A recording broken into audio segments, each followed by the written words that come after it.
സംസ്ഥാനത്ത് ജനങ്ങൾ നേരിടുന്ന പോലീസിന്റെ അതിക്രമങ്ങൾ ഓരോ പോലീസുകാരുടെയും സ്വഭാവത്തിന്റെ ഭാഗമായി മാത്രം കണ്ടാൽ മതിയെന്ന് മുഖ്യമന്ത്രി പിണറായി വിജയൻ. നിയമസഭയിലാണ് മുഖ്യമന്ത്രിയുടെ വിചിത്രമായ പരാമർശം. സംസ്ഥാനത്തെ പോലീസ് സേനയുടെ വീഴ്ച ചൂണ്ടിക്കാട്ടിയുള്ള പ്രതിപക്ഷത്തിന്റെ അടിയന്തര പ്രമേയത്തിനുള്ള മറുപടിയിലാണ് മുഖ്യമന്ത്രി പോലീസ് സേനയുടെ കുറ്റകൃത്യങ്ങൾ ന്യായീകരിച്ച് സംസാരിച്ചത്. എന്താ പറ്റിയ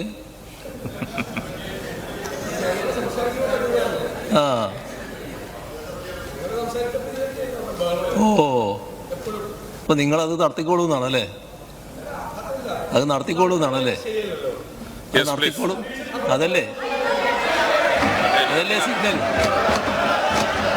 സംസ്ഥാനത്ത് പോലീസ് സേനയിൽ നിന്നും ഉണ്ടാകുന്ന വീഴ്ചകൾ ചൂണ്ടിക്കാട്ടി പ്രതിപക്ഷം സഭയിൽ ഉന്നയിച്ച അടിയന്തര പ്രമേയത്തിന് പരിഹാസ രൂപേണയാണ് മുഖ്യമന്ത്രി മറുപടി പറഞ്ഞത്. പോലീസ് സേനയിലെ ചില ഉദ്യോഗസ്ഥരുടെ സ്വഭാവമാണ് ചില വീഴ്ചകളായി മാറുന്നതെന്ന് മുഖ്യമന്ത്രിയുടെ ന്യായീകരണം. പോലീസിന് ഒരുപാട് നന്മകൾ ചെയ്യാൻ കഴിയുന്നുണ്ട്, ഫലപ്രദമായി പ്രവർത്തിക്കാനും കഴിയുന്നുണ്ട്. വീഴ്ചകൾ ചിലത് സംഭവിക്കുന്നുവെന്നത് അത് ഗൗരവമായി കണ്ട് ഈ നന്മകളും നല്ല കാര്യങ്ങളും ചെയ്യുന്നു എന്നതിൻ്റെ മേലെ ആരെങ്കിലും ഒരാൾ വീഴ്ച കാണിച്ചാൽ, ഏതെങ്കിലും ഒരു പോലീസിൻ്റെ ഭാഗത്തുനിന്ന് വീഴ്ച വന്നാൽ അത് മറച്ചു വെക്കാനോ അതിനെ ഇല്ലാതാക്കാനോ ഉള്ള നടപടിയല്ല ഗവൺമെൻറ് സ്വീകരിക്കുന്നത്. അത്തരം കാര്യങ്ങളിൽ കർക്കശമായ നടപടി സ്വീകരിക്കും. സമീപകാലത്ത് സംസ്ഥാനത്ത് നടന്ന പോലീസ് അതിക്രമങ്ങളും നിയമസഭയിൽ പ്രതിപക്ഷം ഉന്നയിച്ചു. ചങ്ങലയ്ക്കാണ് പ്രാന്ത് പിടിച്ചിരിക്കുന്നതെന്ന് വി.ഡി. സതീശൻ പോലീസിനെ വിമർശിച്ചു. പോലീസ് വന്ന് ജീപ്പിൽ ഇറങ്ങുന്നു, കണ്ണി കണ്ട മുഴുവൻ ആളുകളെയും തല്ലുന്നു, സ്ത്രീകളെ ഉൾപ്പെടെ. എവിടെ കേട്ടിട്ടുണ്ട് ഇതൊക്കെ?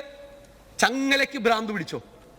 ക്രിമിനലുകളെ ചങ്ങലക്കിടേണ്ട, വിലങ്ങ് വെക്കേണ്ടവരാണ് പോലീസ് എന്ന് പറയുന്നത്. ആ ചങ്ങലക്കാണ് ഭ്രാന്ത് പിടിച്ചിരിക്കുന്നത്. അത് ഞങ്ങൾ ഇവിടെ അല്ലാതെ വേറെ എവിടെ പോയി അവതരിപ്പിക്കും?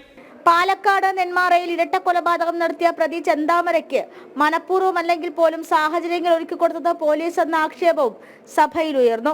തുമ്പ പോലീസ് സ്റ്റേഷനിലെ പോലീസ് ഉദ്യോഗസ്ഥർ ഗൂഗിൾ പേ വഴി കൈക്കൂലി വാങ്ങിയതും പത്തനംതിട്ടയിൽ കുടുംബത്തെ പോലീസ് തല്ലിച്ചതച്ച സംഭവങ്ങളും സഭയിൽ ചർച്ചയായി. ക്രമസമാധാന ചുമതല പാലിക്കുന്നതിൽ പോലീസിന് വീഴ്ച പറ്റിയിട്ടില്ല എന്ന മുഖ്യമന്ത്രിയുടെ വിശദീകരണത്തിനൊടുവിൽ അടിയന്തര പ്രമേയത്തിന് സഭാധ്യക്ഷൻ അനുമതി നിഷേധിച്ചു.